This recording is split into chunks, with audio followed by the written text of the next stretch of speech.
السلام عليكم ورحمة الله وبركاته.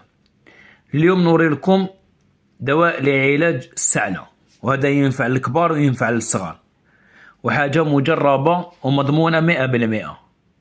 حاجة مضمونة وحاجة كما نقولوا حنايا رخيصة وما تتطلبش يعني بزاف.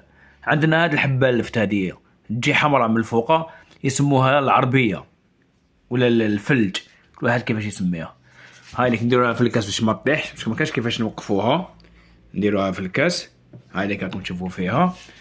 نديروها في الكاس ونحفروها من فوق هكذا، ونديرو لها سكر قلص ونبيتوها يطلق الماء. هذاك يطلق الماء ومعك نشربوها غدوة الصباح ولا كي نجو نرقدو في الليل.